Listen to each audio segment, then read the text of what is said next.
I was thinking about humor. I started off thinking about the cosmic joke, and then I got more and more into humor and how life, or you know, yeah, let's call it life. The big movement, the big thing out there in here that's doing its thing. It's got a sense of humor, which I think is really funny. I hadn't really thought about it like that. Um, uh, because as the more I thought about humor and how beautiful it is, and how like it doesn't really serve any obvious function, really, on the surface. Compared to other things like communication and all the other things that go on in existence that are important, like communication, love. That's about it. I can't see anything else really in existence that's doesn't kind of pass away. And it's almost like humor is just like this fragrance. It's like a reminder from not a reminder like a lesson. I don't mean it like that, but it's like it is like a fragrance. It's like if you walk into a room and somebody's been there and they have this lovely perfume or aftershave or whatever. There's a nice fragrance, and you walk in and maybe you know the person, and they're like, "Oh, that's Bill or Mary. They've been in this room," and it reminds you. I had this feeling of like humor is like that. It's like the fragrance of life or God or whatever you want to call it, that big thing, and how it's kind of very much not focused on at the moment, which I thought was a bit unbalanced because it's sort of needed right now, I think. Which sounds like a frivolous thing to say. We all need to start laughing, which that's not what I'm saying. But like,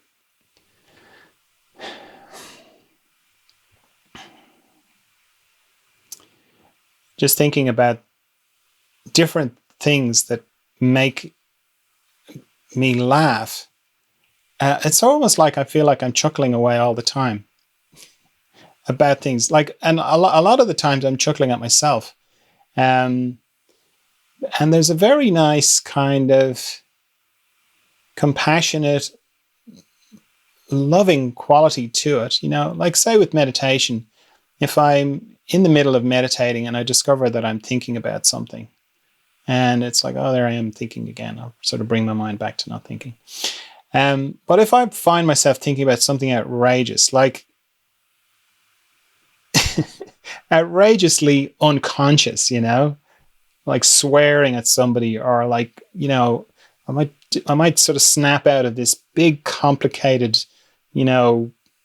vendetta kind of thought, like that person did that thing to me and how dare they, and then I sort of pull back from it, and I just like, I find it hilarious.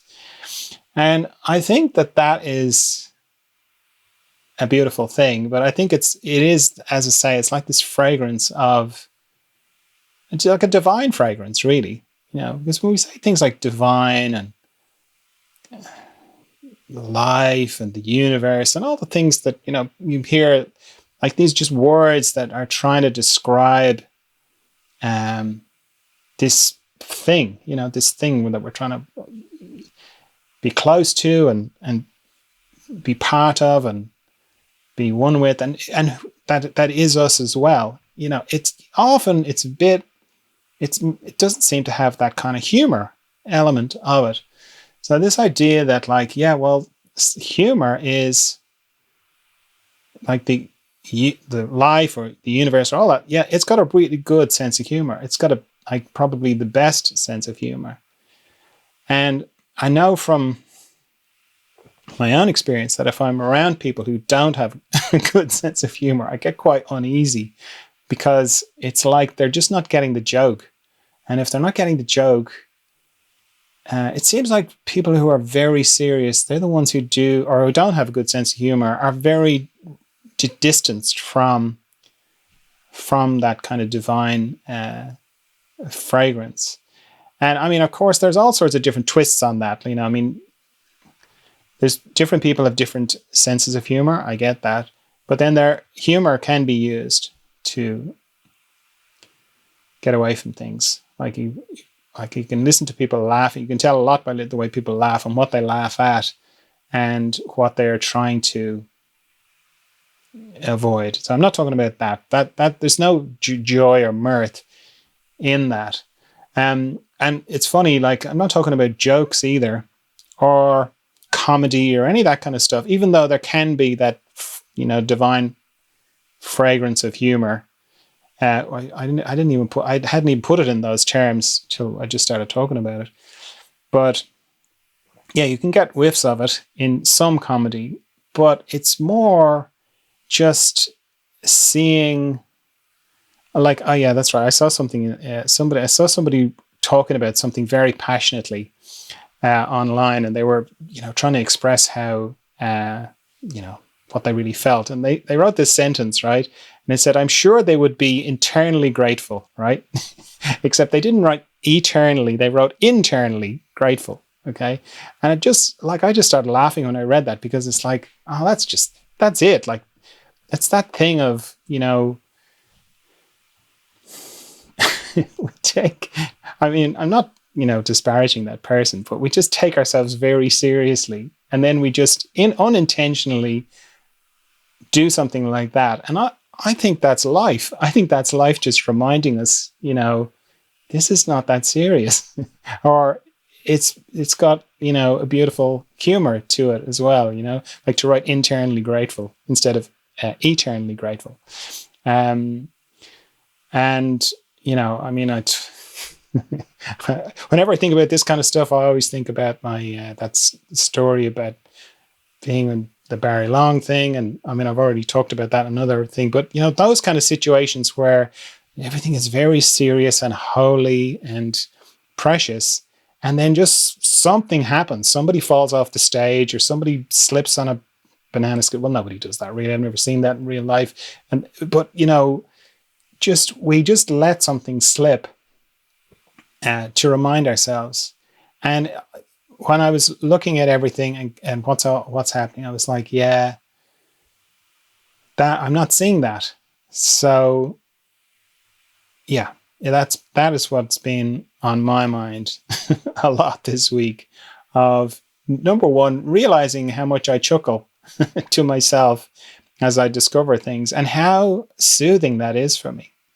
Like how it's nice to sort of chuckle. And, I have voices in my head that are very unfriendly and unkind towards me. I'm not talking about that.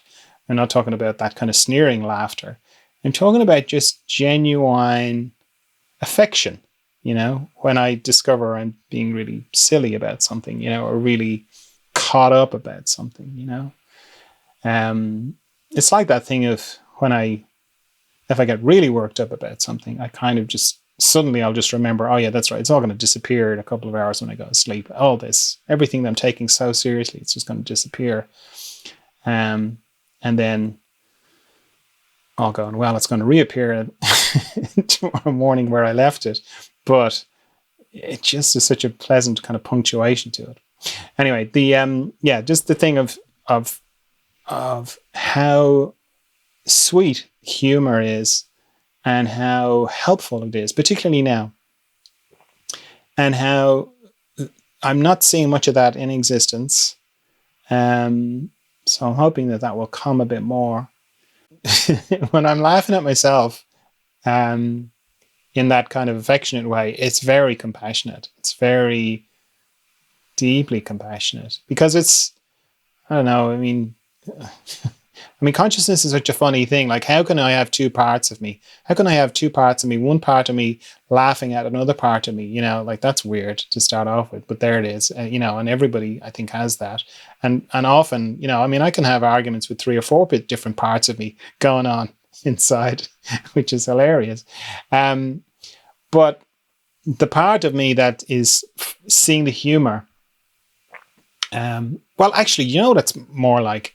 When you'll see it in films, where there'll be one character and they're very stern, and they're pretty scary, and they say something to another character, and it's like, you better do this, blah blah blah, and then the other character says something completely outrageous and shocking, and everybody else around is like, oh my god, what's the big scary person going to do? And then they start laughing. And then everybody starts laughing. That's kind of what it's like on the inside. I'll see myself doing something, and then it's like everybody starts laughing because it's like I think what it is it's again consciousness seeing unconsciousness kind of transforming, and seeing silliness sounds kind of judgmental. I don't mean it in a silly way, but it is that joke, which is kind of the cosmic joke. But I don't like talking about the cosmic joke because it can be construed as a very cynical thing, like, oh man, it's just the cosmic joke. This is all just one big, whatever. I don't mean it like that. I mean the real cosmic joke, the true kind of like hilariousness of the moment that consciousness becomes conscious. It's just very funny and beautiful. So for me anyway, the only way I can navigate this is gentleness, really, to be gentle with myself. So if I, blow my top about something, which I don't generally do, but if I did, or, what do? I get depressed. So, if I wake up and I'm depressed, I'll be, rather than like, oh, come on now, that, that's, what about all this, other brilliant stuff? I don't do any of that. I'm just like, oh, okay. So it's kind of like depression is on me. That's what it feels like. And I go, oh, okay, fine. I'll just be with that, and I've found that's the most efficient way of dealing with anything. Like whether, if I get angry about something, or like I was angry earlier on at the cat. I mean, that's a ridiculous thing to say. But I was, right? Because the cat just was sitting on the stairs, just meowing at me. I don't know if you've got pets, but the way they talk to you, and they sort of, you kind of know what they want. And I was running around doing a lot of different things. And, I don't know if you talk to your pets, but I do, because it's just easier, right? So I just kind of went, yeah, okay, I'll do that in a minute, right? But he just kept going. And then I started tripping over things, and I just got really annoyed, And in those kind of situations, it's just like, oh, there I am being annoyed, And of course, now that I'm saying it, it's even funnier, right? Because I'm annoyed at the cat. Like, I mean, the cat doesn't. There's no justification for that. There's no good reason for it. But, whoops, I was annoyed at the cat, right? So this all kind of happened unconsciously, but it happened unconsciously because I spent a lot of time making it part of my unconscious behavior. Meaning, so I didn't get into judging myself about being annoyed at the cat. I, moment to moment, whenever I could, said to the cat, oh, okay, I didn't mean that. I mean, it's not like I was swearing at the cat or anything, but I think animals are very sensitive to your energy. So it wouldn't matter what I said, the cat would still know that I was annoyed at him, So, I'm bobbing up and down on the waves of annoyance and then consciousness, where I'm like, oh my God, I'm annoyed at the cat. This is hilarious. And then like, oh, sorry, Phantom. His name's Phantom. Sorry, Phantom. And then, and then 2 seconds later, I turn around, I'm doing something else, and he's meowing at me again. I'm like, I'm coming. I'll do it in a minute, and then like back again. So it's just this like dance up and down of like in and out of it and in and out of it. And that's what I meant about like just being light with it. And then, I don't know, I think I did whatever he wanted me to do, changed his litter tray and fed him and did all the things. And now he's happy and I'm happy. And it's like, it's mostly gone. It's like 95% gone. There's always a little residue, but 95% of it is just gone, And being able to just be light with it and be, oh, there I am being annoyed. There I am being conscious, sorry about that, Phantom. Oh, there I am annoyed again, oh, sorry about that, Phantom. Just up and down. Like that's a little microcosm of my day with different things, whatever, because I'm equally the same with, like I'll go out into the garden or something and I'll turn around and I'll just see something that's really beautiful. And suddenly I'll have this huge rush of